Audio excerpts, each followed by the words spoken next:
Hello everyone, welcome to our Let's Play series of Sorcery. This is Colonel RPG as usual, and I'm very happy that you're chose to join me today as we, well, try to cast the second spell. I think it is the second spell for a sphere. And I've been thinking, I went back and watched the footage from the previous episode where it read, the first one is of fire, the second of stone, the third cannot be seen, and the fourth is unknown. And I have no idea if we were right. The only connection I can get with the holy water and fire is that I put it out. So the second one, what can I do to destroy stone? And yeah, I was looking through my spells, and I think Yaz over here. No, Yaz, sorry. Yaz is, yeah, well, I don't remember. Yaz is the one we cast already. Is it Yap? No, let's talk with animals. Let's see. Zap? Yeah, Zap. That could be it. Lightning. Yeah, well, let's see. So we got Zob, which is for a rock demon. That could be interesting, but I don't think it is. I mean, it would make sense, but I don't think it's gonna be that. We have Sus over here. We have Sap over there that is caused the depression. I think this is for the unknown or something because we know what the other one is. So yeah. And we have the Raz over here, which is, yeah, this is the one I was looking for. Raz, that sharpens my blade. And I have plenty of beeswax, so we should be okay there. Let's see what happens. Using a little of your beeswax, you coat the edge of the legendary sword, and then cast your spell. The blade flashes and glows as the metal blinks, binds itself tighter into a razor-sharp edge. Or a razor blade edge. I can cut this, open the sphere? Because the sphere didn't do anything. Wielding your blade, your sharpened blade, you slice into the sphere, cutting away brass like it was lemon peel. In the center, it is revealed a white skull on which the black cloth sat. There is no other mechanism, just the skull staring back at you. The gleam on your sword edge fades. Okay, and now I cast... And now I cast the Yaz, or the invisibility spell. Yaz? No, that's Raz. No, I pressed the wrong key. Damn it. This one. Nope, not Yob. Not Yob. Yaz. Yaz. Yeah, okay. You blind the constellation into your design around you, but instead of turning invisible as you expected, the split sphere in the middle of the tower simply stops rotating, and nothing else occurs. And then...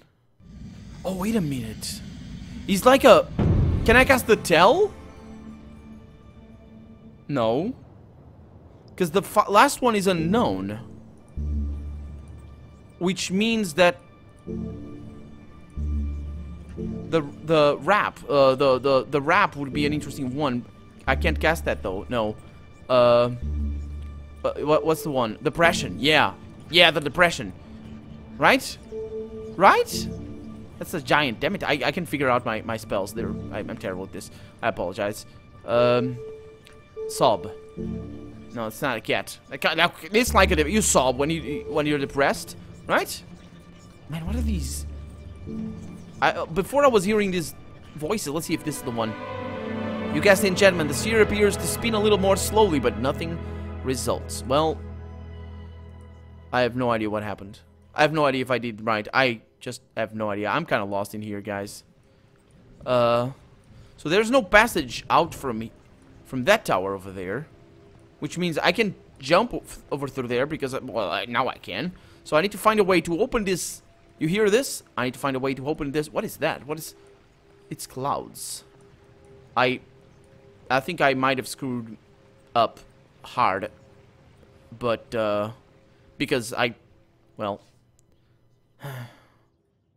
if you missed last episode, you know why. I'm recording right after last episode, so I'm still a little bit down. It's a thing, and I just wasted holy water as well, so you know how it is.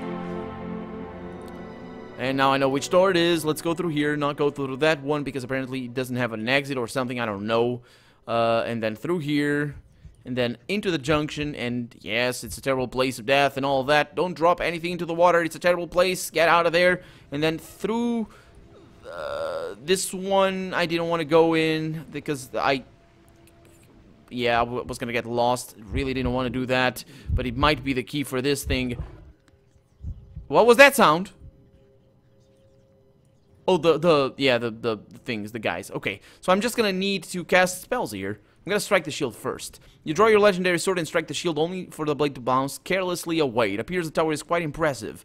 Well, let's wade out into the water. You turn away from the force field and step off the path into the water, ready to pace around its perimeter. A pace further, you tumble almost up to your waist in the water. It suddenly is very deep. Swim. Throwing yourself into the water, you start to try and swim, but the water seems to have a suction to it. You're being dragged downwards. Step back. You turn back and struggle back through the thick, turgid water to the path. Moments out of the water, you seem to be dry once more. Okay, so the spell here is not for the force field in this thing. It is for the water. The quicksand is probably... I was thinking, maybe it's gonna muddy up the water and I'm gonna be able to get in. That's probably gonna be worse. And the sharpened blade is... might just let me open the force field, but I don't think it does. And then we have a how. But this guy doesn't find me safe passage. Come on, seriously. And then, oh boy, I got the zap. Yeah, let's go with that. You winged the starlight into shape around you, generating a charge of electrical energy within your palm. You fire the bolt at the force field, but it merely absorbs the impact smoothly, the electric force running off into the earth below. There's no way forward then. The shield blow. Oh, okay. Well, I'm gonna have to either. I said I didn't know how to die. Well, now I do. Now I do. Oh, wait a minute. Oh no! I can't go into the water now? Well, one of these spells must work. Let's sharpen up our blade. Let's see what happens. Using another handful of beeswax, you rub down the blade with your legendary sword. And weave the enchantment. The blade gleams and glitters at its sharp. No, still doesn't let me. It's not that. Oh no, we're stuck.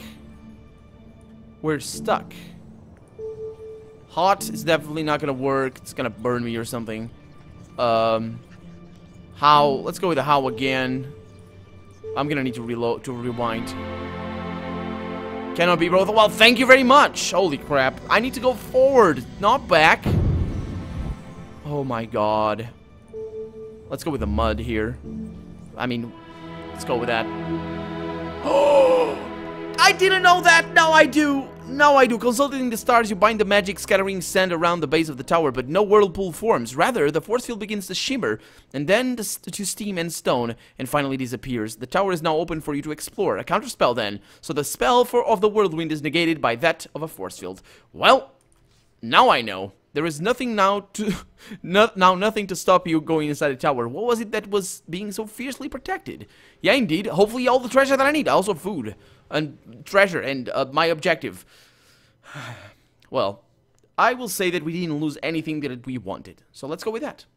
The inside of the tower is Spartan. In the middle sits a table on which a piece of paper lies. A pile of yellow sand is scattered around the table's feet. Scoop up the sand first. There is plenty of sand here, more than you can carry. You scoop up several handfuls. Presumably it was kept here so that whoever was working in the tower could leave. Yeah, it makes sense. The paper is littered with scrawled notes. A few simple star geometries as an acolyte of magic might learn, and the beginnings of a technical discussion of counter magic. The paper continues with sketchy details, though an interesting conclusion. Counter magic is a fact of the universe, thoroughly proven. There is no magic, no matter how strong, which cannot be countermanded if correctly identified. Even the great artifact itself, once thoroughly understood, can be overcome. What was the great artifact? The skull that we found on the other place? Time to move on. Well, that's me. Moving on. Okay. I will choose to go to the wall tower. We didn't come here before. The wind picks up as evening dawns. You approach the tower built into the walls of the citadel. There is no door, at least not on this side. You hear a sound like scratching. Let's cast... That was a cat. which probably means it's a Snatic cat. No, no, no, not Zap. Not Zap. Purr? Sure. You weave the stars into order around you. The meowing grows louder. Then a portion of the wall seems to tumble away to reveal a room in motion beyond. You step through the opening. Okay. You find yourself in a room stuffed full of cat-like creatures. You are almost too distracted to see the wall seal up behind you. This chamber is small, with a low ceiling, and it is laid with rugs, beds, and fur. Meows, purring, and hissing come from all over. There must be a few dozen cats in here. Can I cast something that is gonna let me talk to the cats? Because I can do that. Of course, the stars dictate all the things, but... Yap, that's the one. Isn't that the one? Yeah, talk with animals. Let's go with that one. Removing the green wig, you pull it onto your head and complete the spell. A sleek black cat sidles up. What is that? Rubbing against your legs. Hello, he says. My name is Cardamon. Should I say nice cat? I don't think that's gonna get me too into this whole thing. Cats are not like that. I mean, I would, if I would pet him, maybe, or if I would say, well, I'm your anyway. I'm not your owner. You're like I'm your human. Like maybe. So do you all get along? Oh, mostly, he says. Though we often keep to ourselves. There are exceptions, of course. Of course. Okay. Do you know the Archmage? The cat looks at you with blank eyes, but says nothing. How long have you lived here? At least 4 lives. 4 lives? He chuckles. Do you not have many lives? Cardamon flicks one ear. Well, to be honest, he remarks, you seem rather dull. Cardamon winds between your legs and wanders off. The spell wears off as he goes. A small stream gurgles in the corner from which the cat gently lap, careful not to dip so much as a toe in the water. Yeah, that's just normal thing. Let's play with the cats, I think.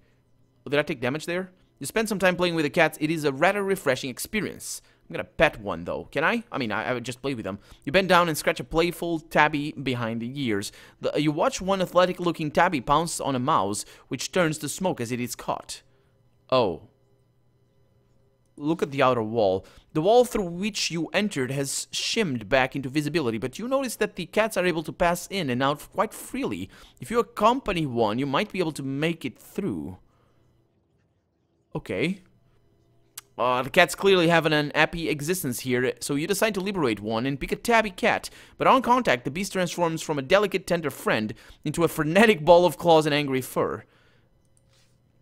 You soothe it with strokes and kind words, and the evil little creature goes for your eyeballs. You drop it like a hot coal, and it dashes off into the pile. Cats of all sizes and shapes fill the room. They lounge, yeah, hunt, scamper, and play. Okay, so... what can I do? I need a cat. I need to pick up a cat. What can I do to pick up a cat? Oh, purr. I can purr again. Oh. Apparently I can purr again. Let's purr again. Maybe that's gonna get me somewhere. Unknown. Still unknown. You craft the enchantment. You have a sense that a few cats spilling out from the pile somewhere. A few more cats spilling out from the... but they may have been there anyway. Okay. Is this a cat summoning spell? So we have top. What the hell is that? Reaching up to the constellations above, you create the spell, and the blonde wig in your hands begins to shiver. A single hair detaches itself, starting to shine and glow before extending and burying itself into the ground. A moment later, the ground beneath your feet has begun soaring upwards, taking you and the cats with it. Unfortunately, the ceiling does not move and is very much in your way. The last sound you hear is the pitiful wailing of 100 injured felines. You and several cats have been squashed, and once again death grasps you in its icy hands, only to lift you up impossibly high. Okay. So... Zed. There it is. Spell finishes in a blinking net of starlight and winds around your body like a sheet. And here we are. Over there. It doesn't actually travel back in time.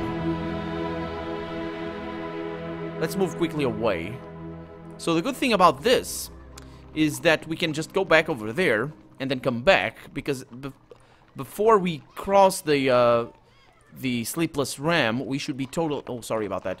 We should be totally okay. So what I'll do is I'll go get myself another little dance with the dead.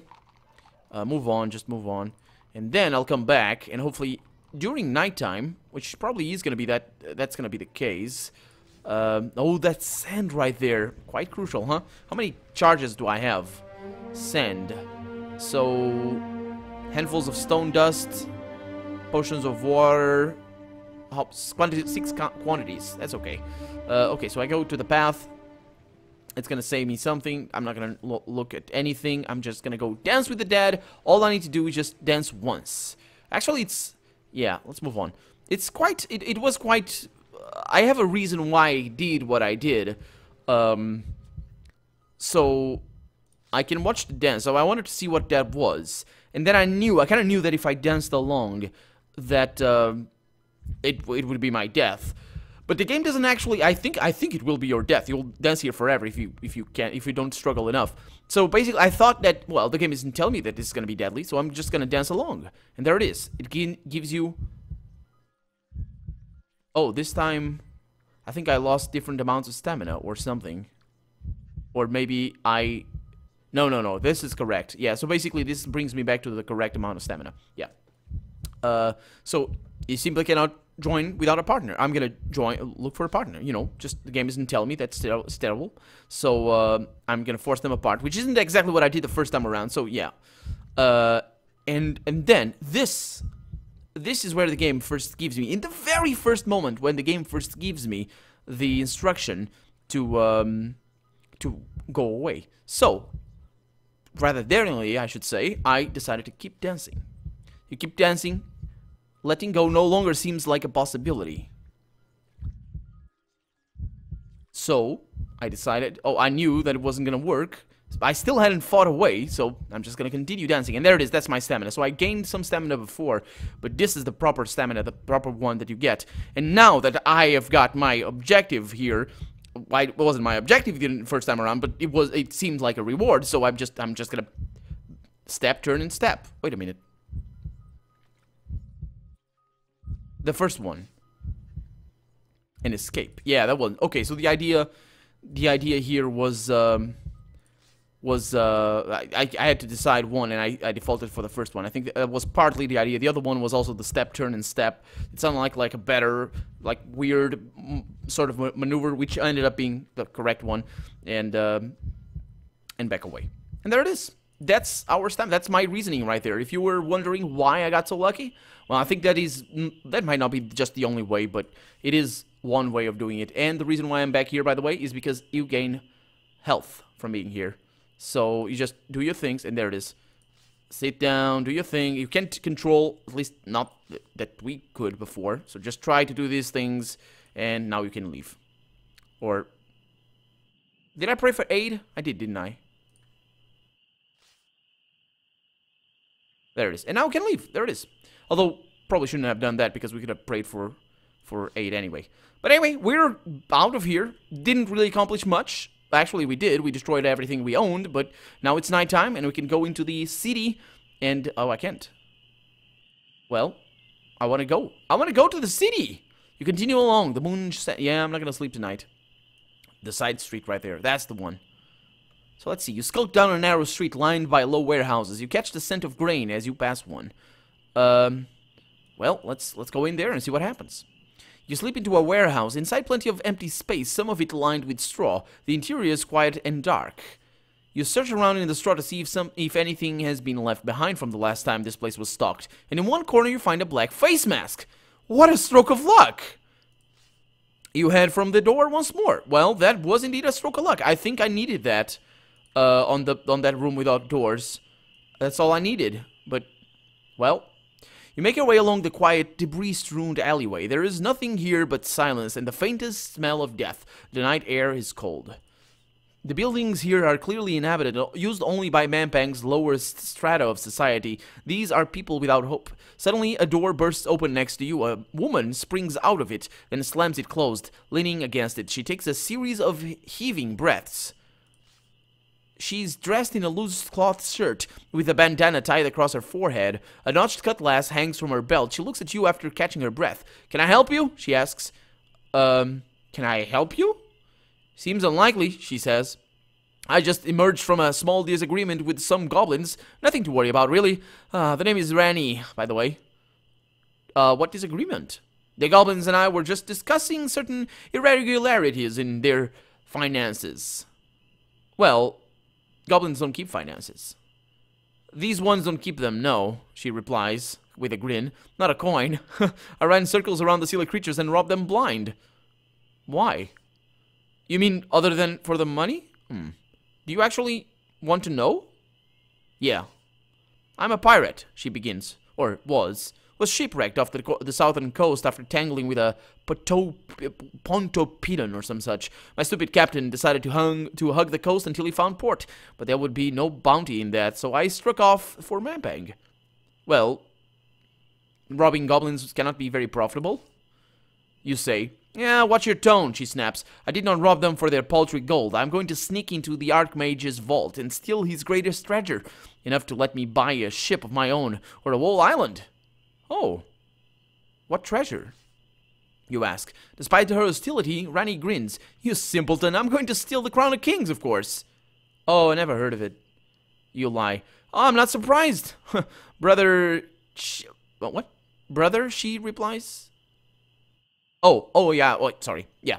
"I'm not surprised, brother," she replies carelessly, "but it's the most valuable thing in the wall of the old world. I'm going to steal that's the combination of words for me that kills me. I'm going to steal the crown," Rani crows, "and that is that. If you have enough to bid for it, then you can make an offer after I've filled it." I know what... I saw her.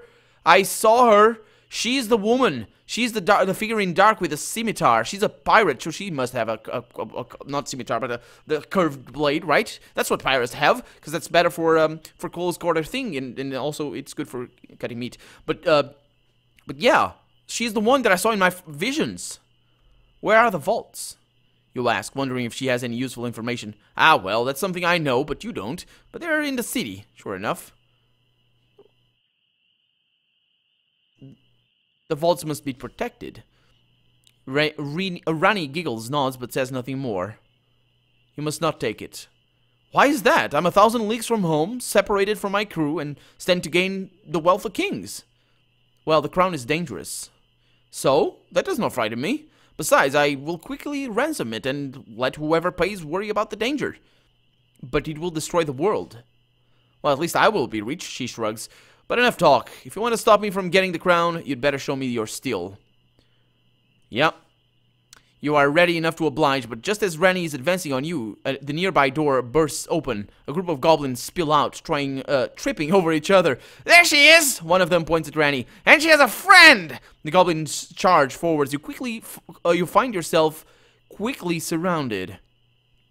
Okay, so I'm gonna fight. Hopefully, she's not gonna run, because I want to be friends with her. I want to be sure that she's with me or something, if I can. I doubt that it's possible, but that would be an amazing turn of events, wouldn't it? Let's fight. There are too many to simply fight. You risk a dagger in the back. We can take them together, Rani shouts. That's true. Who should I trust? This place... I don't know. I still don't know if the guy that we found over there was friend or foe, because his spell is really, really good. What he did to us, it's fantastic. But, at least so far.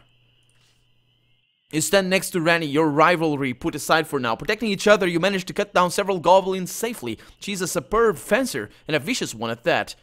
"We work well together," you cry. "Definitely! You're a valuable asset," she replies. Once only a few goblins remain, Rani simply shoves you towards them.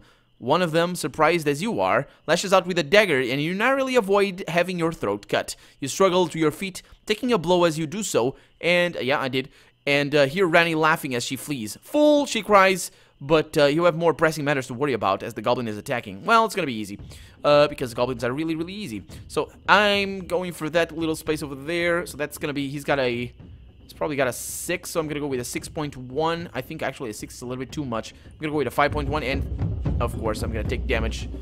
But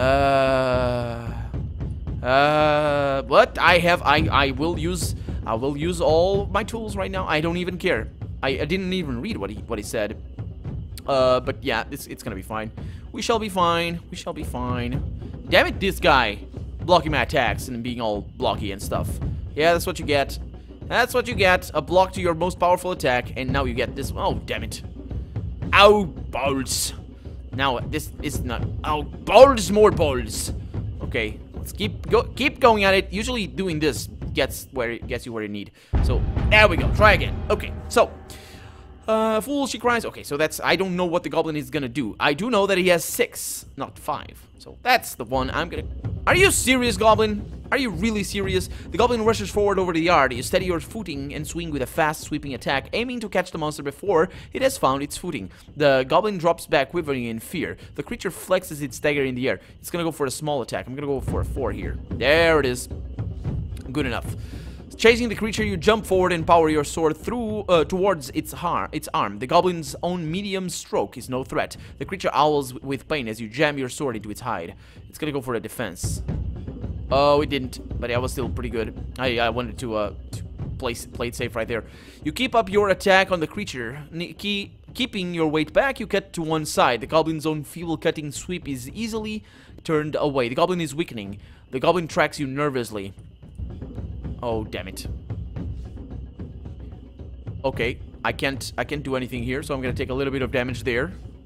Just a little bit. That's fine. That's fair. And there it is. Yeah.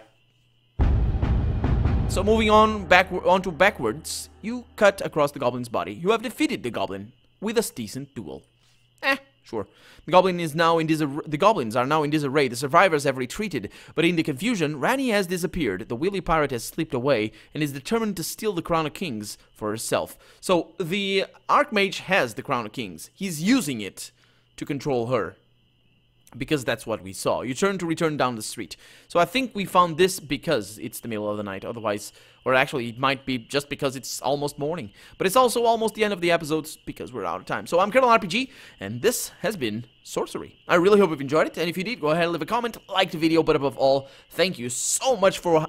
Thank you. Thank you so much for watching, for being with me after so many episodes, and still here, still giving tips and enjoying and liking all that sort of stuff. So you have my eternal thanks, and I hope you guys are gonna join me again for the next episode. Bye-bye.